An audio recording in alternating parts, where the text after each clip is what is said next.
You're reminded that this meeting is live web streamed on our website and available for the public to see. So we'll call the meeting to order, and I will turn things over to our new CAO, Ms. Kinnaman. Thank you, Director Dickey, Chair Dickey.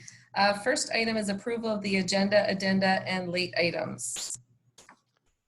So moved. Looking for a motion. Davidson. Move Director Stobart, second Director Davidson. All those in favor? Contrary? Motion carries.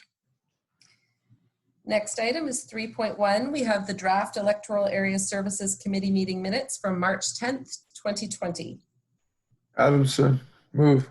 Looking for move to Adamson, second Dixon. Director Dixon. All those in favor? Contrary? Minutes are carried. Thank you. Next item is 4.1. We have a motion for which notice has been given. It is a community food garden at the FVRD DeRoche office, which is 10220 North DeRoche Road. Bales. Moved. Move Director Bales. Second. Stobart. Second Director Stobart. Any discussion? Yes, I would just, Bales, sorry. after you, Getting Bales. used to this. After you, Director Bales. Okay, go ahead, Director Bales. Okay, so I think right now we're just looking at unstable times. We really don't know what the future is going to bring, but it's better to be safe than sorry. And there are a lot of trailer parks around this area as well where people are not super well off, I would say. So it would be especially of benefit to them, even though they're not in Area C. It would also be a bonus to people going to the DeRoche Farmers Market, where maybe they can learn some skills or gardening while keeping the distancing happening as long as necessary. So I'll leave it at Good. that for now and Thank come back on a second. Mr. Chair, if I may. Good. Thank you, Director Bale. Yeah, Director Engar. Just a thought. I think it's a great idea generally as a community service to do those things. I would certainly support that in my area. My only concern is we've seen quite a few people still mingling in groups in our valley, and I'm just wondering how you would manage that effectively. It's very easy, I find, even just being around neighbors or friends, to sort of temporarily have a gaffe and forget that you're supposed to be keeping a distance. So when it's kind of those camaraderie things where people are working together on a project in the garden, how would you manage that that distancing? Director Bales? Could I any respond, thoughts? Bales? Bales? Yeah, Director Bales, go ahead. Well, for one thing, you can get together with a group while distancing or by email and just lay out the rules. They've approved farmers markets to go ahead, for instance, but they have to be monitored as far as how many people are allowed in, I believe, and things like that. So similar to shopping. And I think people are getting the distancing thing pretty well down. Could post a sign as well to help with that. And just with it'll take a while just to get it established, but I think with a small group that would probably do the work to get it established. I think you can lay out the ground rules, but that's just my take. And I think it's just important for the future.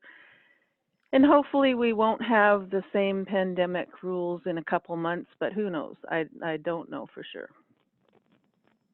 Davidson. Okay, thank you, Director Bales. Director Davidson. Right. So yeah, I saw in the report, Director Bales, donation of her time and equipment to make this happen, which is great. Some of the things that go through my head, I wonder, one thing to create something, it's another thing to maintain it long term. And I guess I would like to see some sort of community group or some body kind of step up and say, yes, we're going to operate it long term. Otherwise, it runs the risk of just getting created and then, you know, falling apart due to neglect or other priorities.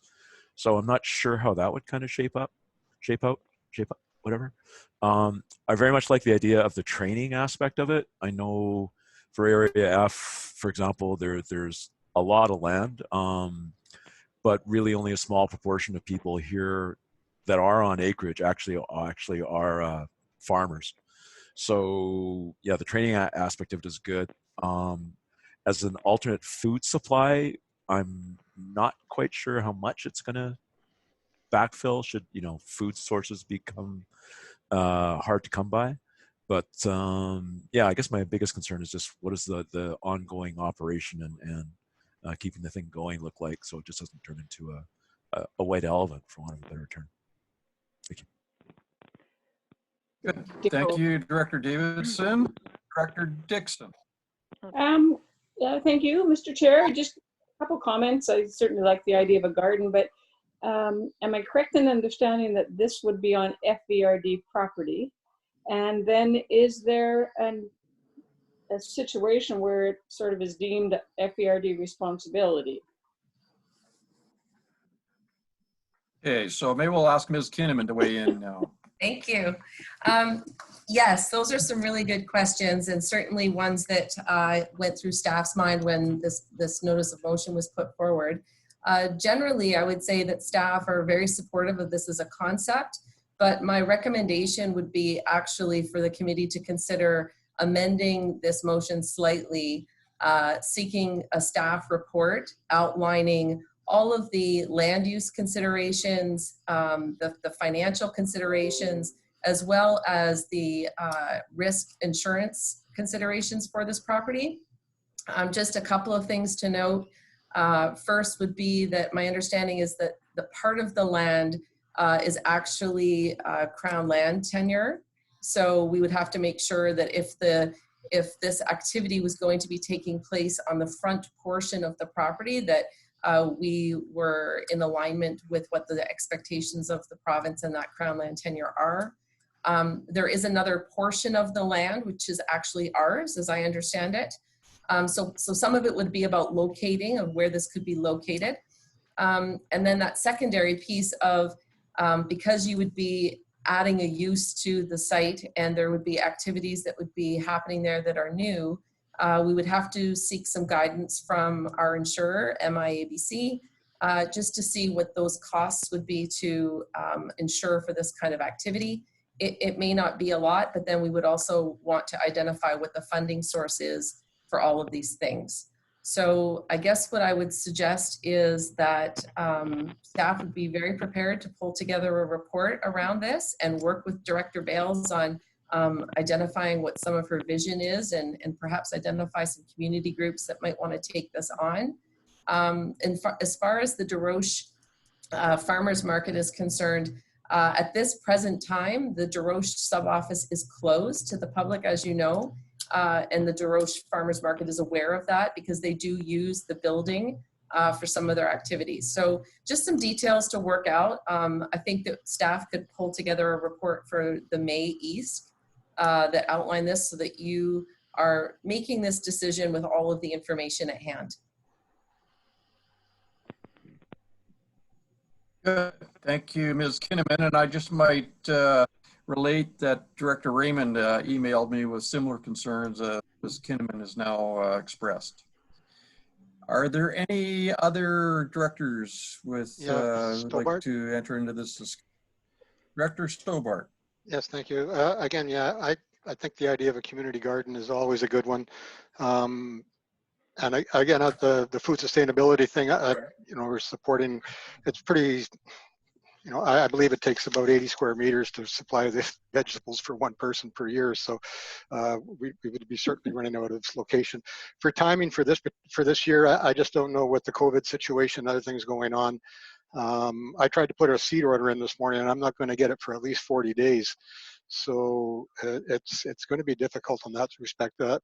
the possibility of having a community group look after this, as Director Ryan and Director Davidson suggested, I think is great. And it's I think a tie-in with the farmers market would be excellent if they would be willing. Again, I had liability concerns and cost concerns as well, which the staff report would certainly look after. And then the last one was just the location. It's, you know, right along the edge of the highway. And I don't, I think there's going to be opportunity for vegetables to go wandering from that particular location. There may be opportunity with one of the farmers locally as well. I've talked to a couple of them if that might be willing as well to supply a small portion of land for a community garden, which would be out of the way and a little bit more sort of looked after. We don't have any eyes on that place for most of the day, or actually at all right now. So again, all those concerns, but overall, I think it's a good group. So I look forward to a staff report. Good. Thank Yeah. you, Dr. Stobart. And Director Dixon? Just to clarify, if we wanted the staff report, would we need to defeat the motion that's on the floor and then put another one on requesting a staff report? I think you could move it as an amendment to this motion. That would probably be the simplest way, if that was agreeable. Good. Thank you, Director Dixon and Ms. Kinnaman. Would Director Bales like to amend the motion? I could. Can I make one more comment or two first? Absolutely. Okay. I thought about the idea that vegetables could get stolen, but if they are getting stolen, it's by hungry people, I'm assuming. I was talking to, the one group I was talking to was called ACES. They've been around for a while, and they do the seed trading event, among other things. And while I was at the seed trading event, I talked to some more people that happened to live at the trailer park really close by that said they were starting a garden group, but they wanted to know if I was interested. I didn't really have time, but not for a regular thing. But that group, I'm sure, would be interested. As far as the liability insurance, I would think it would be similar to what the DeRoche Farmers Market have been doing. So that could be included in the costs for the group that takes it on.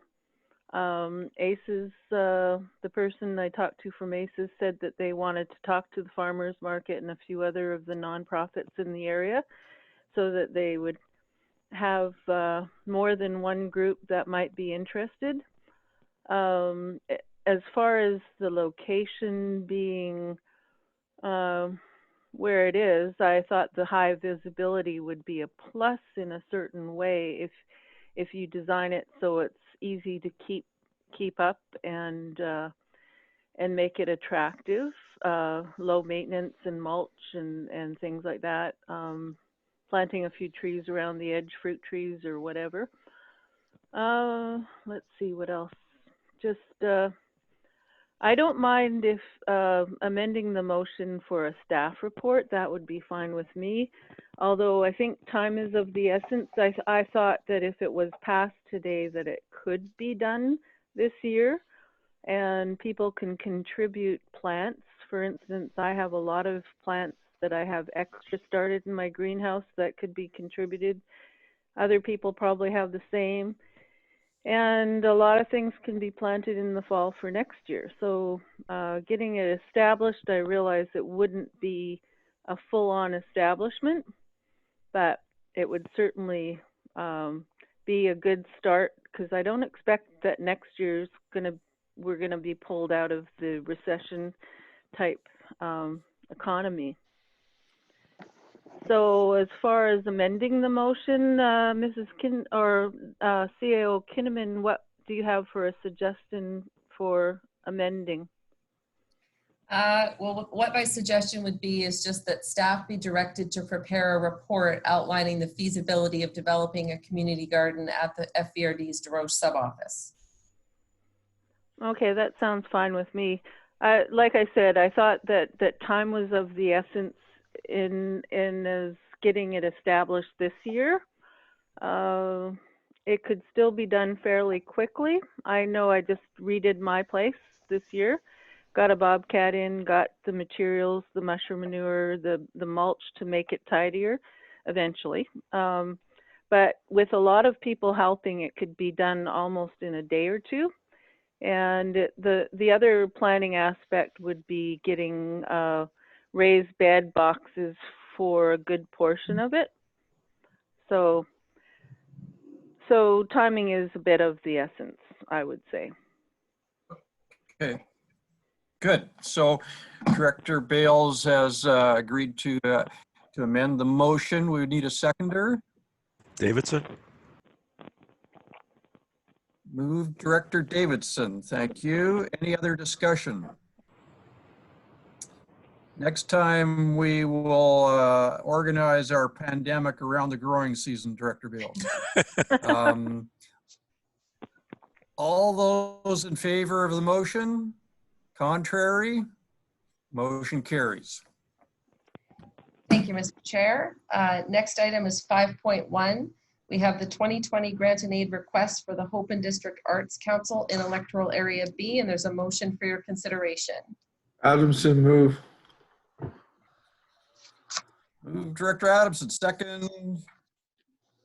Dixon. Director Dixon. Any discussion? Adamson. Seeing none. Oh, Director Adamson. Yeah, I just want to say this grant and aid, they expected some money from the province, which they didn't get. So this, I told them I'd give them a little bit to help it. They do a lot for the arts in the area. I don't know about this summer if they're going to be having those music in the park things, but it's a good organization, and I want to keep them, help support them. So thanks. Good. Thank you, Director Adamson. Any other discussion? Seeing none, all in favor? Contrary, the motion carries.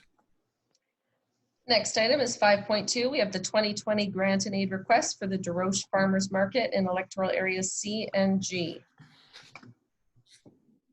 Bales, Support, moves. moved. Okay. Oh. Move Director Bales, second. Engar. Thank you. Second, Director Engar. Any discussion? Adamson. Director Adamson. Yeah. We just asked staff to do a report on the garden here. So that the same location. So is the farmers market going on even if the garden doesn't come on, or just are we having a farmers market? Turn that over to staff. Thank you.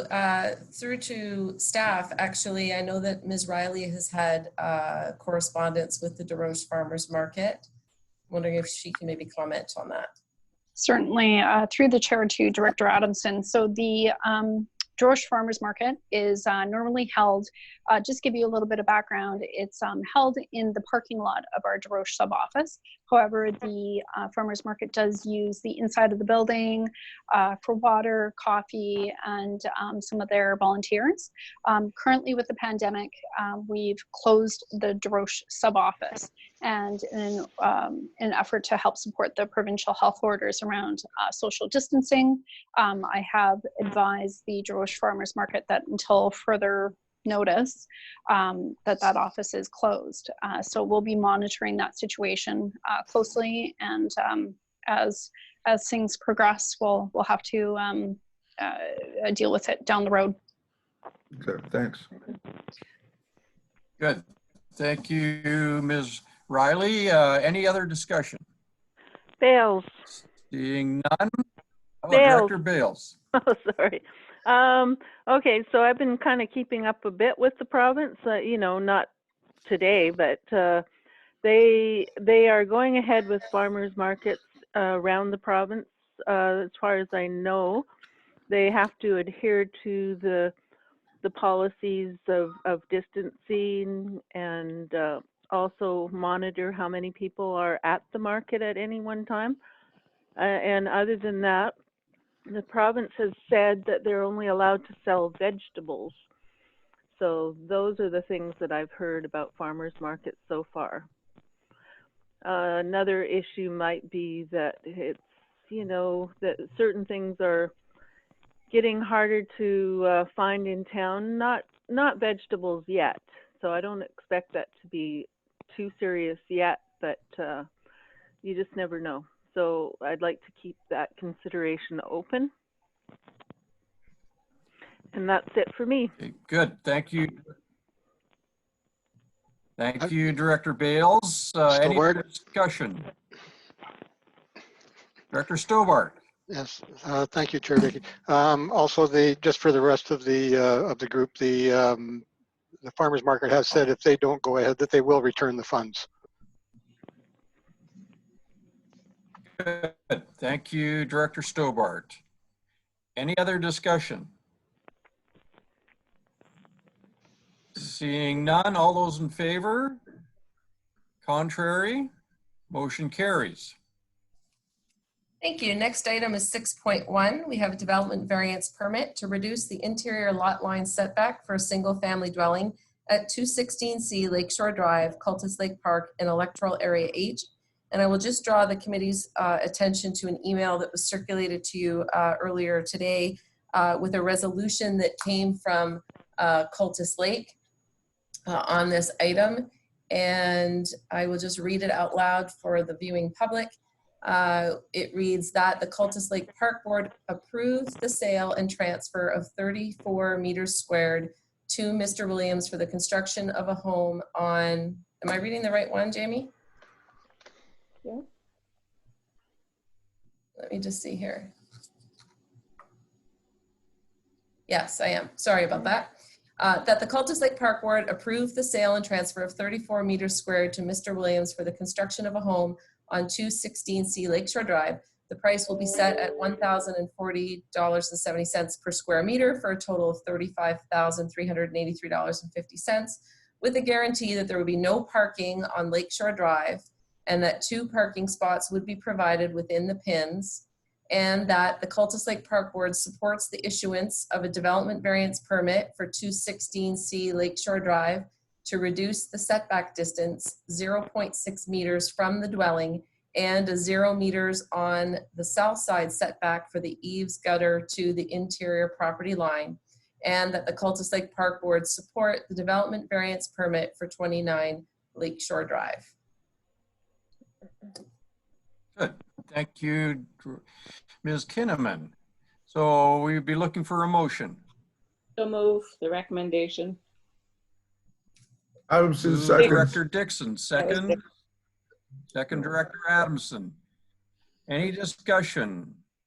Ms. Dixon, just, I know they talked about it last night at the Cultus Lake Park Board, and this is a solution that Ms. Kinnaman just read out that they're happy with, and so I'm willing to support this. Good. Thank you, Director Dixon. Any other discussion? Seeing none, all in favor? Contrary? Motion carries. Thank you. Next is 6.2. We have development variance permit to reduce the interior lot line setback for an agricultural structure at 40191 Low Heath Highway in Electoral Area G. There's a staff report and a motion for your consideration. Move Stobart. Okay, move Director Stobart, second. Second, Engar. Adamson. Oh, Andrew. Whatever. Beat ya. Second, Director Angar. Any discussion? Seeing none, all in favor? Contrary? Motion carries. Next is 6.3. We have development variance permit to reduce the interior lot line setback for agricultural buildings at 9518 and 9466 Catherwood Road in Electoral Area G. Move Stobart. Second, Adamson. Move Director Stobart. Second, Director Adamson. Any discussion? Seeing none, all in favor? Contrary, motion carries. Moving all the way down to reports by electoral area directors. Okay, we will start with our favorite, Director Engar. Thank you, Mr. Chair. I made a couple of notes because I wanted to communicate with my colleagues today and tell you how frustrated I am on the ground out here. I don't know if anybody else has a similar situation, but the fuel on the ground in the Chilliwack River Valley is already pretty dry. This sunny early spring, even though it's been cold, there was a fire in a backyard of a fellow down in the lower end of the valley. Quickly ripped up the hill, and fortunately our fire department were on it, but it spread very rapidly and fast, almost like some of the interior fires where it catches on the grass and the dry leaves and off it goes. I've said specifically to the province that I would really like to see a campfire ban because I believe it's at odds allowing campfires. It's contrary to the message that we're giving people of the necessity for physical distancing. Here we're saying you got to stay apart, stay at home, and yet we see a lot of people come out and they're greeted with the ability to have a campfire and gather around the campfire. So it's suggesting that physical socializing is okay. We had just as many, if not more, people out here on the long Easter weekend, and than we would in a typical hot summer weekend. So. You know, I hate to be the one bitching about this all the time, to be honest, excuse the language, but we do need the province to step up and say, okay, it's getting dry out there. We don't want mixed messages to the public. We want them to stay at home, so we're not going to allow campfires. So I've been communicating that with my contact, the province, and looking for any support to take that to a higher level and make sure the voice is really getting through. The most I've been able to achieve from the province so far is to have them say that they are going to call our area high priority enforcement location. And from what I saw over the Easter weekend, what that turns out to be is a couple of NROs and a CO patrolling on an intermittent basis. So I'm looking for a campfire ban early, unless, of course, we get some rain intermittently, which would be wonderful. And a reinforcement of the message that the province is giving to people of how important it is to stay home. Because when they come out here, and a lot of them, I understand, they're cooped up, they want to get some fresh air. It's a beautiful location to take a hike. Most people are being responsible, but some are grouping together and not really paying much attention to that physical distancing. So that's my 2 cents. Thanks for listening, and any feedback on that, I'd much appreciate. I'd appreciate hearing your thoughts. Thank you. Good. Thank you, Director Engar. I'll turn things next to Director Dixon. Thank you. As far as campfires, it does make sense possibly this year. I wasn't going to talk about campfires today, though. Just to let you know, I really want to thank Mr. Dick and his crew and the Cultus Lake Fire Department. We had a fire here yesterday morning at one of our mobile home parks, and there was certainly damage to one trailer for sure is gone, but it could have been worse. And so I was just really thankful for the quick response and the work that went into putting that out and helping the people that were impacted. Also, we have BC Parks closed, and again, our BC Parks staff, I've seen them just traveling up and down the Columbia Valley Highway, asking people to keep moving on, and because people were still parking and going down to the lake, and they've been on top of that, and it's made a difference. It's pretty quiet up here, and it's a very different place this time of year. And so, and just again, it's just that everybody working together, I think, is making a difference as we try to kind of work through this and figure out how we're supposed to be at this point in this new way. Other than that, it's Area H continues to be Area H, so all is well. Thanks. Good. Thank you, Director Dixon. Director Adamson? Yeah, it's pretty quiet up here. Everybody's staying at home. We did have a bunch of campers show up on the front of Yale, and the citizens here were pretty upset. I had signs made up saying our community closed due to COVID-19, residents only, and I put them on every roadway into every, like Laidlaw, I put them in Laidlaw, St. Elmo's, Sunshine Valley, every community got these signs. And it seemed to make people feel better. Yeah, so I would recommend doing that. And the night the signs went up, the next day there was nobody on the beach, not one. Yeah, so I don't know. Other than that, I miss you guys. You know, I miss meetings. It's crazy, but I do. Anyway, thank you. Good. Thank you, Director Adamson. I had someone in my community say they'd gone up to Laidlaw and said there was this very official sign saying that the community was closed. So I thought, Director Adamson's been at work. There you go. So, Director Stobart. Thank you, Chair Dickey. Pretty quiet. A couple of the local produce farmers have had a little bit of difficulty getting all their workers in place, although it seems that that's a little better now. As far as campfires go, it is frustrating.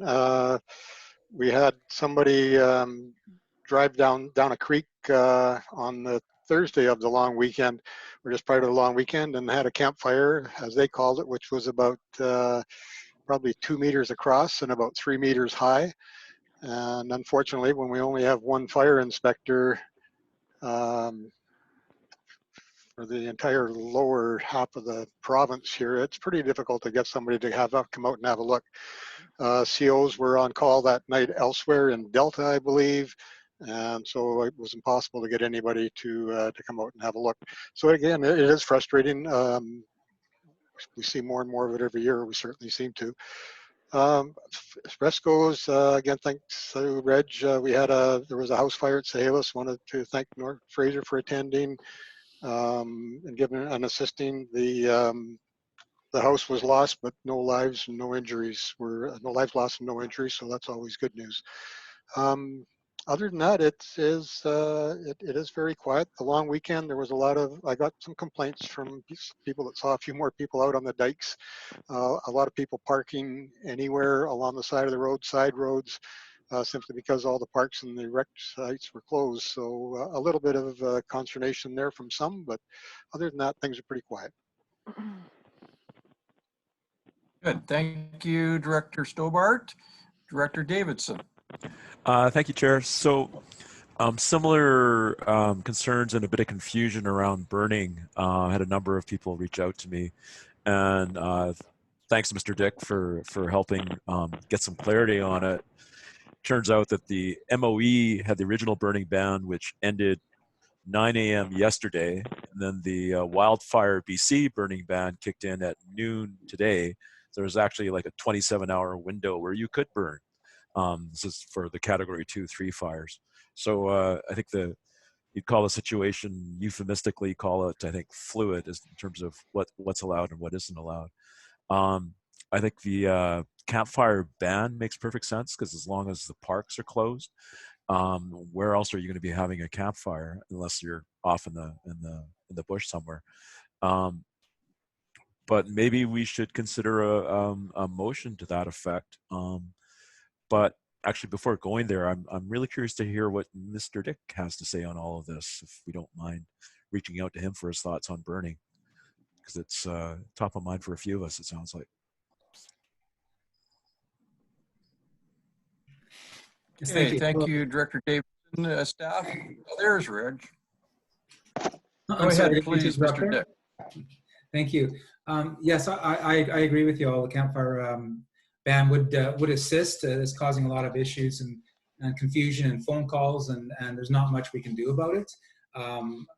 Was on a call with BC Wildfire this morning, and there was no indication the campfire ban was going to come into effect anytime soon, but I'm sure it's being discussed. But I would agree if there's any chance of us pushing that forward as a group, I would definitely be behind that. I think it's something we need to look at. But I have nothing else to add besides that, besides the fact that I know the fire departments really don't want to attend anything like that if they can help it. So even burning complaints and things like that, they'd rather not attend, because now we have to send 2 people, and with this COVID-19, it's either 2 trucks or 1 person, or them taking a bit of a chance and going in 1 vehicle. So it causes us some concerns as well. So, Chair, if I can continue. Absolutely. Right. So a lot of some of the concerns coming from the residents or confusion was like they actually did call out North Fraser, and they attended, but the resident was frustrated because North Fraser doesn't have the authority to fine, and that's only the conservation officer and the RCMP if they choose to engage. It seems unlikely these days. So I think to Mr. Dick's point about trying to minimize the effort on our own folks, I think a lot of it might just be education to the public as to who actually can enforce these things. And that's what I've been trying to do through, working through Mr. Dick and getting the word out that if you want somebody who can write a ticket, you need to call the RAP line. So that's just one side of that. But back to the idea of a campfire ban motion, if it was something as simple as long as the parks are closed, campfire should be banned. It would be pretty concise and clear. And while we can't do anything about it, the motion would be that we would be lobbying the province on behalf of the FERD and to basically do that, ban campfires while the parks are closed. So may I just throw that idea out for see if it's got any salutes. I would definitely support that. Adamson, want to talk? Yeah. Can you hear Director me? Adamson, go ahead. Yes, I thought Yes. we gave the authority to the fire people to write tickets.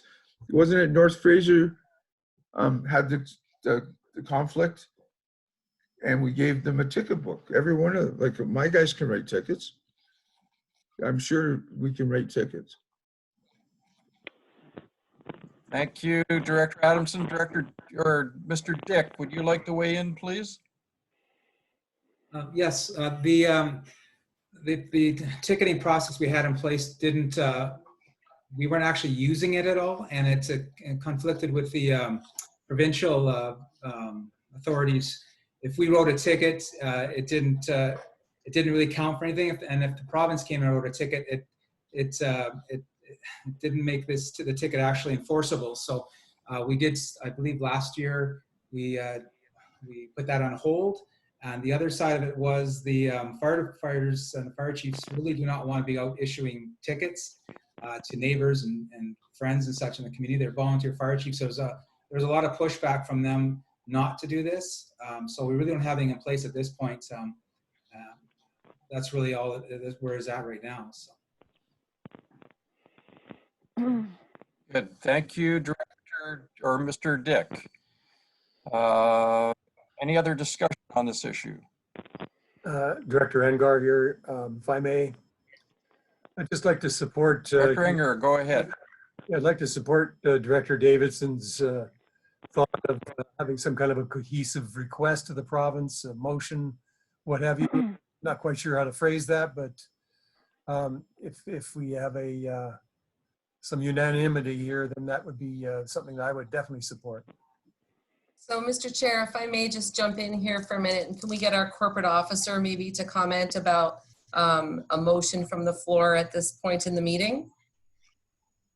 Yeah, certainly. So the committee may bring forward a motion at this time, and we would be bringing that forward to the April 28th board meeting for further consideration. Very good. And I think Director Davis Okay, put so it very well. I think, if I may, Mr. Chair, I think Director Davidson put it well that as long as the parks are closed, there should be a campfire ban generally, which would then inhibit people from going onto Crown Land and doing what they would have wanted to do on the parks. So not that I want to see anybody not have a good time. I think it's just practical in this time of social distancing as well as the fire safety issue and keeping our own fire departments healthy and alive and well to take care of things if things get ugly this summer. So it's practical, it's smart, and I definitely support that. okay, thank you, Director Enger. Would Director Davidson like to fashion a motion to get this on the table? I would indeed. And I'm going to get all tongue-tied and trying to lay it out there, but I'll do my best. That the FVRD ask the province to ban campfires as long as provincial parks are closed. Okay, thank you, Bales. Director Davidson. Do we have a seconder? Moved. Second, Bales. Director Bales. Any discussion? Bales. Director Bales. Okay, I've had a few phone calls that people do want to see a ban. And then another person that wants to know if he can have a campfire. I think part of the message was lost that that part of the big part of the reason for a ban early was for immune compromised people. And when you get a neighborhood, for instance, like Lake Eric, where it's a fairly tight neighborhood and people are isolating at home, they still would like to have a campfire and enjoy the outdoors with a campfire. Personally, I don't do that anymore. Haven't for years. I've only used it for burning a little bit of debris sometimes, and home fires, which I've quit for now anyway. But I think it needs to be stressed that it is in consideration of people who are immune compromised, which is one of the reasons that people are more likely to die from corona or COVID, whatever, is because of immune compromise. And I did talk to Laurie Thronis, my MLA, yesterday, and he didn't really necessarily support a ban or not support a ban. He just forwarded me the links, which I already had, and passed on to my group. As soon as the ban happened, I passed on the information, and people were still wanting to have the odd campfire. So I think it's important to have a motion or be able to have a total ban. Things are dry right now, and part of the concern I've had from my neighborhood is the dryness that's early on, and now we have the extra stress of having a limited fire department for first responders, which they always are first responders if you have a fire that's close to communities before you can get the province on it. So there's a couple concerns there, so I would be in total support of a campfire ban as well as the regular burning ban. Adamson. Good. Thank you, Director Bales. Director Adamson. Yeah, Director Stobart maybe will help me with this. I was talking to the First Nations people around here because there was apparently a fire ban, and they said that right this time of year they have a lot of ceremonies where they need the fire, right? So they don't want a ban because they want to use it for their ceremonies. So how will we work on that? I think Okay, thank you, sorry, Director David. Adamson. Okay, Director Davidson, go ahead. I was just going to speak to Director Adamson's point. What constitutes a campfire is well defined in the BC wildfire site. So I think as long as we stick to that kind of language, we would be okay. I wouldn't see it. I wouldn't see it conflicting with any kind of ceremonial fire myself. Thank you. Good. Thank you, Director Davidson. Any other discussion?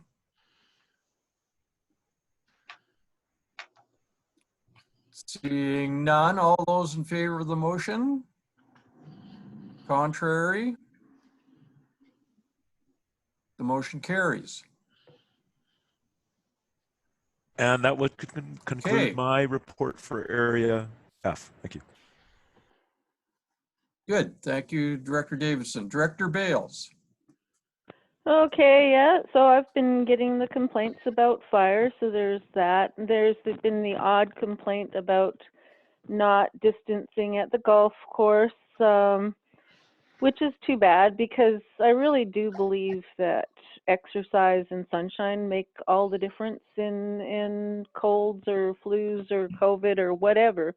I think it can make a huge difference, and it was shown to do that in the Spanish flu, or what was called the Spanish flu. So it's a shame that people aren't totally getting the message. Some people aren't totally getting the message. So, but there have been very few complaints as far as that goes. Let's see. I would like to work with whoever on staff is going to do the report on having on the possibility of having a community garden at the DeRoche office. That way I can connect them with a community group that would be responsible for things like insurance possibly, or groups that might keep up the maintenance. And so just wanted to put that out there. And I guess yeah, it's hard to I still don't get why people are discouraged from going to their secondary home cottage. And then when Trudeau went to his cottage over the long weekend, I guess it raised a lot of red flags for people online. So I don't really understand why it's worse to be isolated at a home cottage or at a home in the city or wherever your first home is, but that's just me. I think it comes down to people respecting the premise that other people are going to be very sensitive, and you need to respect everybody as well as yourself. And just, yeah, I just wanted to put that out there. I guess that's it for me.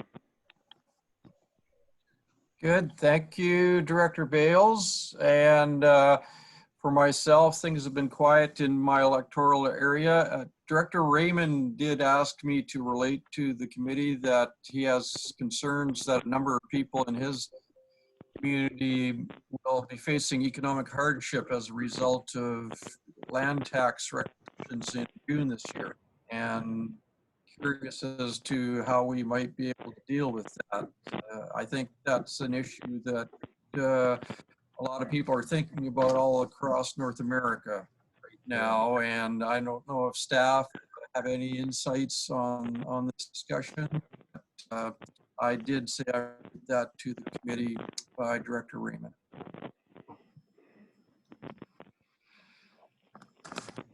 Thank you, Chair Dickey. Certainly, those concerns are being expressed, I think, at various levels of staff and at the various provincial calls and federal calls that we've been sitting in on.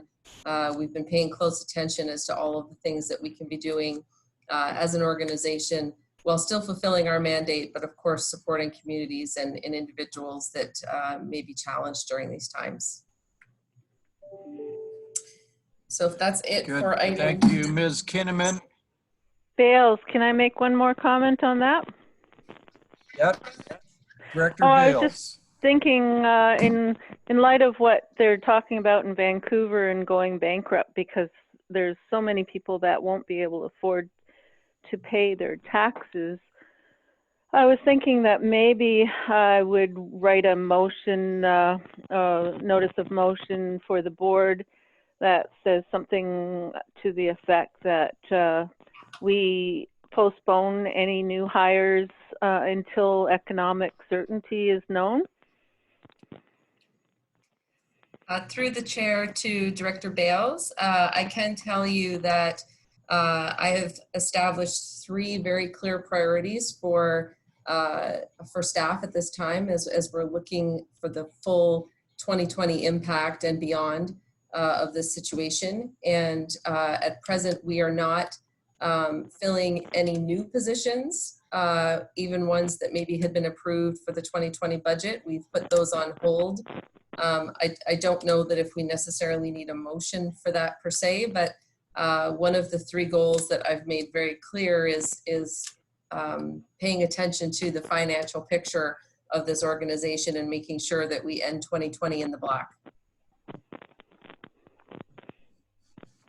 Thank you, Ms. Kinnaman, and I would not be surprised at the board meeting that board directors are going to be interested in the economic ramifications of this situation we're in, and I'm sure Director Bales could bring that up as a report from Electoral or a report from board directors at the board meeting.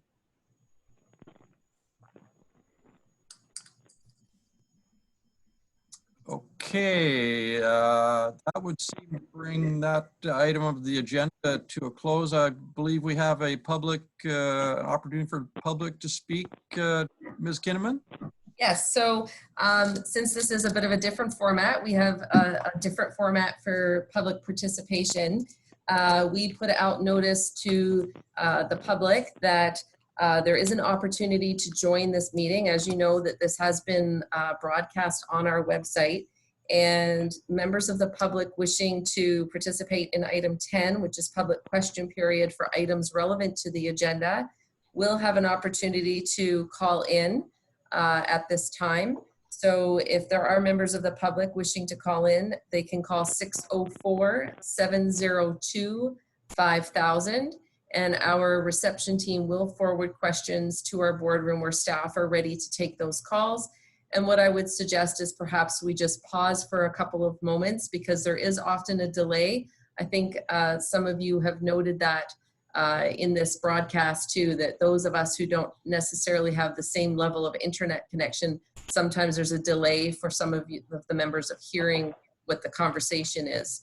So again, for members of the public, the number to call is 604-702-5000 if they have any questions relevant to the agenda.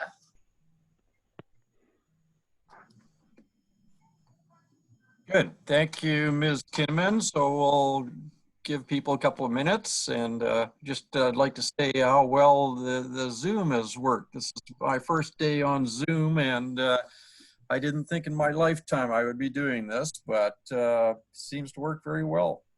Have we converted you? Any other comments?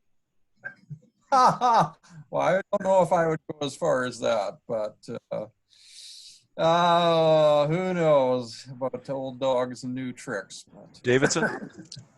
any Director Davidson? If you're looking for comments from me, I mean,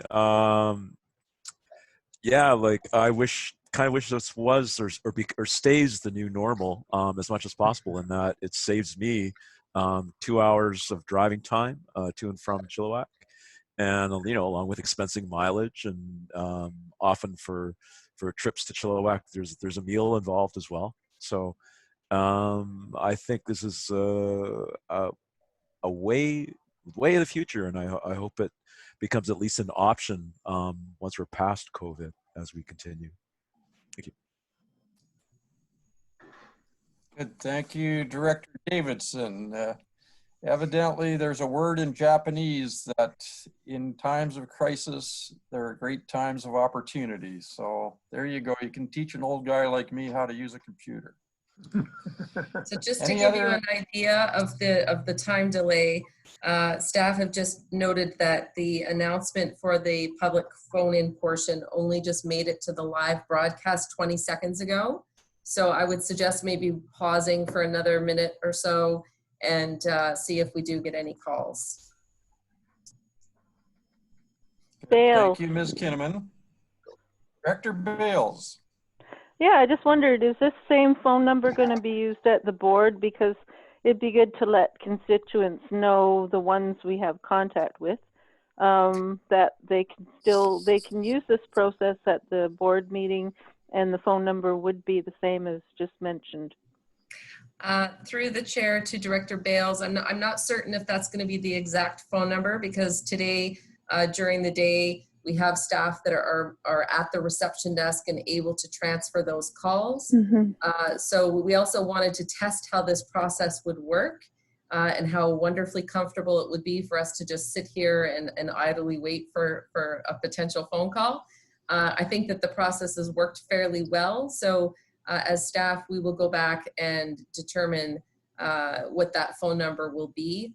I suspect it will be a different phone number, but it will be well advertised both on our website, in the agenda, and on social media. Bales. Dr. Can Bales, we go ahead. also get a heads up a few days before the meeting, and maybe possibly put it up on the DeRoche sign? Would be a good location as well. You might get more feedback than normal with this process. And I prefer being at the meetings in public. I prefer the personal touch myself, but that's just me. So anyway, it is a bit of a drive, but then I usually try and make use of board day or certain days to have staff conversations, and so I just find it more effective in person. But I am doing a lot more online and by phone for sure. I just really prefer in person. Davidson? Through the chair to Director Bales, we'd be happy to post that on the DeRoche sign, and we will know definitely before a few days in advance of the meeting. We just need to regroup after this meeting, and yet another Zoom, I expect, where we'll just review how the test meeting went this morning, as well as this official meeting this afternoon, and make any adjustments as necessary for the full board meeting. Davidson? Good. Thank you, Director Bales and Ms. Kinnaman. Director Davidson. Yeah, I was just going to add to my Zoom fan comments that, yeah, I fully recognize that face-to-face communication can and always will be, unless things really, really change, the most effective kind of communication. But there are trade-offs, there are advantages, and I think this experience is pretty good. Not as good as face-to-face, but still very, very good. And I think some of the trade-offs from foregoing the face-to-face communication should be considered. So, Mr. Chair, I think staff feel comfortable that we're not going to receive any calls for item 10. So I would turn it over to you, looking for a motion for adjournment. Thank you, Ms. Kinnaman. So we'll be looking for a motion to adjourn. Dixon. So moved. Adamson? Move Director Dixon. Second, Director Adamson. Any discussion? Seeing none, all those in favor, contrary, the motion carries. We're done. And thank you so much, staff, in these trying times, and all the directors who are stepping up for this situation we find ourselves in.